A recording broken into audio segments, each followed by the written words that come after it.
So this component, which not, this is the little bracket, this is the actual component, that one there, and that one there, those are your 24 volt rollout switches. They can be, they're commonly called on some schematics the MRLC, manual reset limit control, meaning we talked in another video how the little guy there, the high temperature limit switch, when it opens, it'll automatically close. These safeties, however, if they trip, you have a far more dangerous situation than the furnace being overheated. They are temperature activated. In fact, if you look right there, you kind of can see what the little snap disc looks like. It's just a little bimetal, two different pieces of metal. When it heats up, it changes position. It'll open the switch. Now these are MRLC manual, MRLC manual reset limit control, meaning it trips, you push that little button on the top, you'll hear it click and it resets. This one has the little button there too, all of them do. This safety, one, take my advice, if you come across a furnace where any one of those rollouts have tripped, do not sit in front of the furnace to watch it run. Repeat, do not sit in front of the furnace and watch it fire up when you have to have reset a tripped rollout. It's called the rollout because, well, so notice how close it is to the burners there.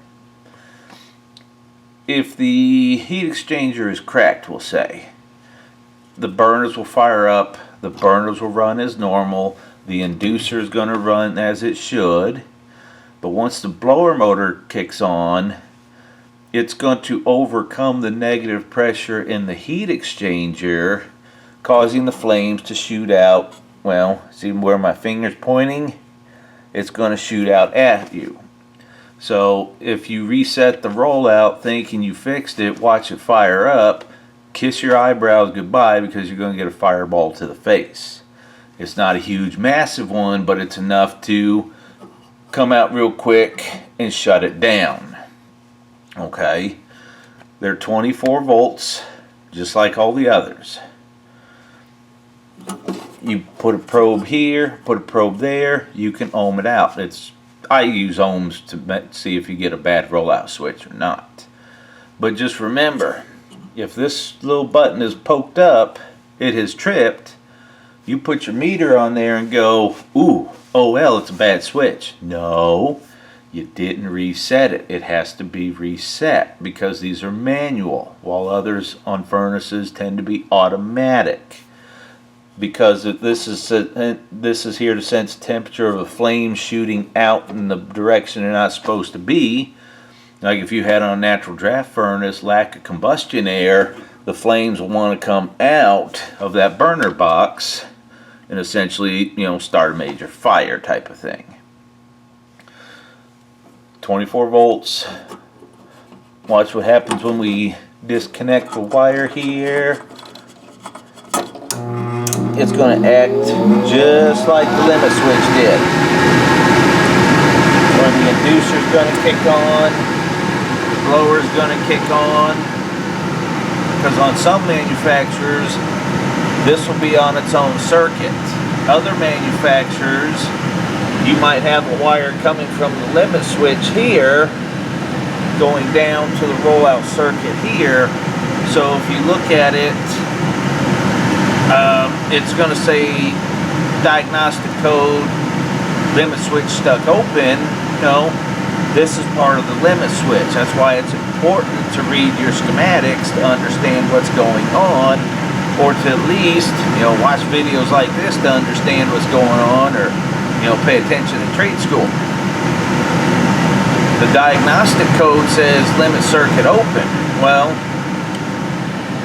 that's the limit switch, not the limit circuit. If that switch is tied in with these switches, That's what's going to make it called limit circuit, because their high temperature switch is trying to limit the operation of the furnace here. Since it's been reconnected, the blower is still going to run, because all it knows on your board here, it just thinks we had a high temperature situation. And we'll shut off the gas valve and just run the fans to cool itself off to go back to normal operation then. And I did that all, as you can tell, without a call for heat on here. So that's kind of a 24/7 monitoring. Some furnaces, like we said, your rollouts are going to be on an independent circuit compared to limit switch. Sometimes it's paired with it into the circuit board. Sometimes it's on its own diagnostic code.